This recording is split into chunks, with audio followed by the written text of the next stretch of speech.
할렐루야. 말씀에 은혜 받으시기 바랍니다. 말씀에 은혜 받으실 줄 믿습니다. 사랑하는 우리 본인되는 교회 성도 여러분들, 또한 온라인으로 함께 예배드리는 성도 여러분들에게 기도의 영이 함께 하시길 주님의 이름으로 축복합니다. 오늘 나눌 말씀의 제목은 지금 기도할 때입니다 라는 제목으로 함께 말씀을 나누고자 합니다. 사랑하는 성도 여러분, 기도가 우리의 필요한 능력입니다. 기도가 없이는 우리는 마귀와 우리의 싸움을 승리로 이끌 수 없습니다. 그래서 전신갑주에 대해 말한 바울은 곧이어 기도에 관해 말하는 것입니다. 여러분, 바울은 에베소서를 특별히 기도에 대한 권유로 끝을 맺고 있습니다. 그가 마지막 글에서 기도에 대하여 쓰고 있다는 것은 그리스도인의 생활에 있어 기도하는 일이 매우 중요하다는 것을 보여주는 것이라 하겠습니다. 그리고 성경은 곳곳에서 기도의 중요성에 대해 말씀합니다. 따라서 기도하지 않는 사람은 하나님의 자녀로서의 특권을 포기한 사람이다 라고 말할 수 있겠습니다. 그래서 오늘 본문 18절 말씀은 우리에게 기도의 기본적인 것을 가르쳐 줍니다. 뭐라고 나와 있어요? 모든 기도와 간구를 하되 항상 성령 안에서 기도하고 이를 위하여 깨어 구하기를 항상 힘쓰며 여러 성도를 위하여 구하라 라고 말씀합니다.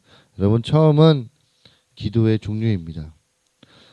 영어 성경을 이 18절 말씀을 보면 all이란 단어가 강조되고 있습니다. 이 한 구절에 3번의 강조됨이 나와 있는데요. 사랑하는 여러분, 기도의 종류가 얼마나 많습니까? 개인 기도, 또 합심 기도, 중보 기도, 철야 기도, 새벽 기도, 정오 기도, 금식 기도, 산 기도 등 여러 가지 기도의 종류가 있습니다. 이렇게 하나님이 우리에게 허락하시고 우리가 할 수 있는 모든 기도를 여러분 다 해보시길 바랍니다. 여러분, 두 번째는 기도를 드리는 시간입니다. 우리는 여러분 언제 기도해야 합니까? 수시로 우리는 기도해야 합니다. 여러분, 핸드폰이 처음 만들어졌을 때 그 광고 문구 중에 이런 광고 문구가 있었습니다. 어떤 거냐면 때와 장소를 가리지 않습니다. 여러분, 그렇습니다. 우리는 기도 역시 때와 장소를 가리지 않습니다. 이 말의 뜻은 뭐예요? 언제나 기도해야 한다는 것입니다. 세 번째, 기도의 조건과 또 기도의 방법입니다. 그것은 기도할 때 성령 안에서 기도하라는 것입니다. 성령의 인도하심으로 성령의 도우심을 받으며 기도하라는 것입니다. 여러분, 마귀는 저희처럼 잠들지 않고 있습니다. 오늘도 마귀는 먹이를 찾는 사자와 같이 우리를 넘어뜨릴 틈과 또한 기회를 노리고 있습니다. 여러분, 어제는 성령 충만해서 찬양하고 또 기뻐하며 감사하다가 오늘 흔들거리는 그리스도인의 모습을 우리는 가끔 볼 수 있습니다. 여러분, 우리 중에 어떤 사람도 이 마귀의 공격과 유혹에서 예외일 수 없습니다. 우리는 다 약한 존재입니다. 그래서 하나님의 전신갑주를 우리가 입어야 하고요. 또 그 전신갑주를 효과적으로 사용하기 위해서 이 기도의 능력이 필요합니다. 따라서 내 힘으로 기도하는 것이 아니라 성령의 능력에 힘입어 성령 안에서 기도해야 합니다. 그래야 우리의 기도가 하나님 앞에 온전히 상달되는 것입니다. 네 번째, 기도의 자세입니다. 여러분, 기도의 자세는 뭐예요? 깨어서 항상 기도하는 것입니다. 여러분, 본문에 있는 이 깨어라는 말은 육체의 잠에서 깨라는 말이 아니라요, 영적인 잠을 깨라는 것입니다. 오늘날 보면 얼마나 많은 사람들이 영적인 잠을 자고 있는지 모르겠습니다. 영적으로 우리를 어둡게 만들고 잠들게 만드는 것이 무엇입니까? 세상 일의 분주함이 우리를 영적으로 어둡게 만듭니다. 물질 중심이 우리를 영적으로 어둡게 만듭니다. 세상의 많은 유혹이 우리를 영적인 잠에 빠지게 합니다.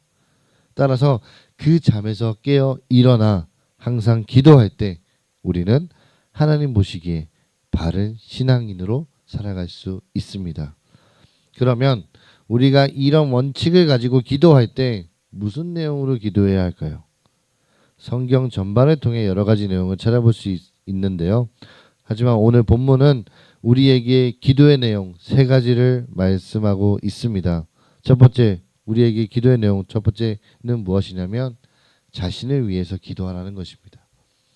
왜냐하면 그 이유는 우리가 하나님의 비밀을 깨닫고 구원의 감격을 마음속에 소유한 자라고 해도 규칙적으로 하나님 앞에 나아가지 않으면 우리는 하나님 앞에서 바르게 살 수가 없기 때문입니다.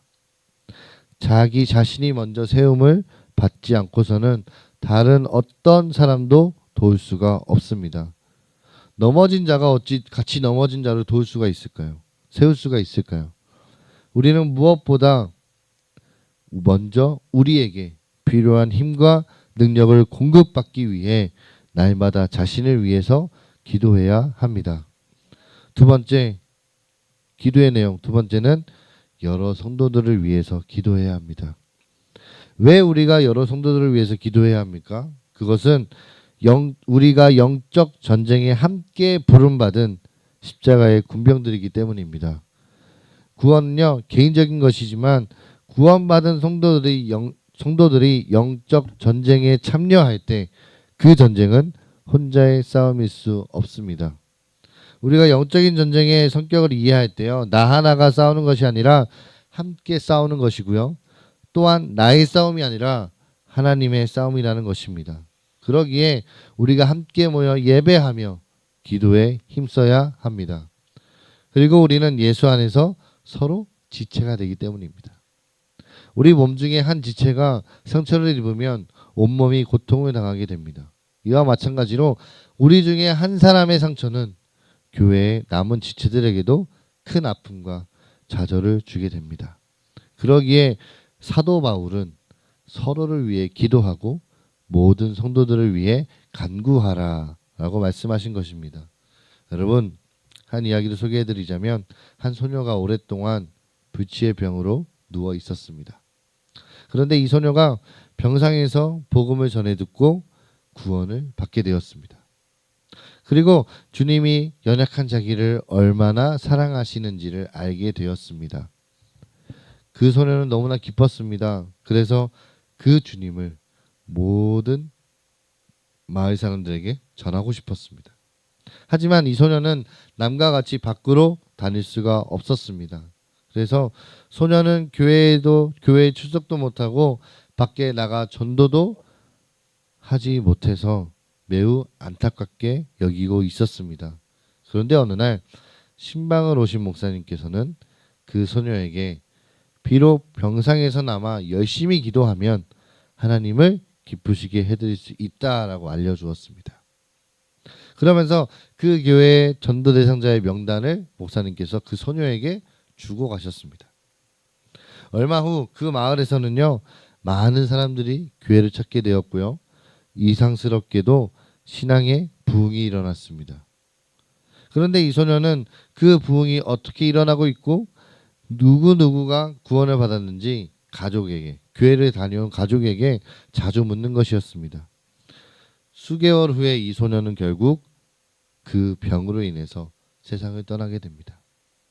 그런데 이 소녀가 사망한 후에 놀라운 사실을 한 가지 발견되었습니다. 그것은 뭐냐면 소녀의 그 베개 밑에서 전도 대상자의 명단이 발견되었는데 총 56명의 이름 앞에는요 빨간 십자가 표시가 있었습니다. 그 표시는 자기가 위에서 기도한 사람이 교회에 출석하고 구원을 받았다는 소식을 들을 때마다 하나씩 표해 놓은 것이었습니다. 여러분, 다른 사람을 위한 중보기도는요 놀라운 능력을 일으킵니다. 우리는 주위의 사람들의 구원을 위한 중보기도를 해야 합니다. 마지막 세 번째, 영적 지도자를 위해 기도해야 합니다. 오늘 본문에서 사도 바울은 자기를 위해 기도해 줄 것을 부탁하고 있습니다. 여러분, 사도 바울이 원했던 것은요 인간적인 욕구나 사적인 것이 전혀 아닙니다. 본문을 한번 볼까요, 여러분? 바울이 어떤 기도에 부탁을 하고 있습니까? 첫 번째, 하나님께서 내게 말씀을 주시도록. 두 번째는 담대함을 주시도록 기도에 부탁을 하고 있습니다. 말씀을 주시도록 기도해 달라라는 말은요, 하나님의 말씀을 정확하게 깨닫고 바르게 전할 수 있도록 해달라는 것입니다. 하나님의 말씀을 흐리지 않도록, 하나님의 말씀을 적용해서 가르칠 때 모호하고 애매한 말씀이 되지 않고 하나님의 원래 의도하셨던 그 말씀이 자기의 입을 통해 전해지도록 기도해 달라는 것입니다. 두 번째, 담대하라는 것은 뭐냐면 많은 지식을 가진 학자 앞에서도, 많은 세력과 권세를 가진 사람들 앞에서도, 그리고 어떠한 상황 속에서도 하나님의 말씀을 당당히 전할 수 있게 해달라고 기도에 부탁을 하는 것입니다. 이 말씀처럼 우리는 영적 지도자들이 하나님의 말씀을 정확하게 그리고 담대히 증거할 수 있도록 우리 기도해야 합니다. 여러분, 어떤 분이 이런 글을 썼는데요. 기도는 하나님과의 전화통화라고 할 수 있다라고 적었습니다. 그런데 하나님과의 전화통화에는 다음과 같은 장점이 있다라고 얘기하는데요. 그 장점을 소개해드리자면, 첫 번째, 전화번호를 외울 필요가 없다는 것입니다. 그리고 두 번째는 이 값비싼 전화기가 전혀 필요가 없다는 것이죠. 세 번째, 완벽한 이동통신이므로 뭐예요? 언제 어디서나 통화가 가능하다는 것입니다. 네 번째, 통화 중일 때가 없이 항상 늘 접속이 가능하다는 것이죠. 다섯 번째, 부재 중이라서 안 받는 경우가 절대로 없습니다. 여섯 번째, 교환이 없는 완전 직통인 것이죠. 마지막 일곱 번째, 아무리 오래 통화해도 사용료가 없습니다. 오히려 통화를 많이 할수록 뭐예요? 응답의 선물이 더욱 커진다라는 것이죠. 여러분, 말씀을 마무리하겠습니다. 사랑하는 보리되는 교회 성도 여러분들, 이렇게 많은 기도의 장점이 있는데 우리는 얼마나 이 기도의 장점을 활용하고 있습니까? 혹시 지금 견디기 힘든 일이 있으십니까? 하나님께 아뢰기조차 힘들고 또 기도해봐야 무슨 수가 있겠는가 하는 절망이 있으십니까? 하지만 하나님께서는 우리에게 말씀하십니다. 세상의 어려움과 고난의 크기만 바라보고 힘들다고 말하지 말고 하나님께서 얼마나 큰 존재인가를 생각해 보라고 말씀하십니다. 그리고 하나님께서 우리를 얼마나 사랑하시는지 생각해 보라고 말씀하십니다. 그리고 기도하라는 것입니다. 사랑하는 본이 되는 교회 성도 여러분, 이제는 기도해야 합니다. 기도는 우리로 하여금 능력 있는 하나님의 자녀로서의 삶을 살게 합니다. 기도는 우리의 오늘과 내일을 승리케 하는 능력입니다.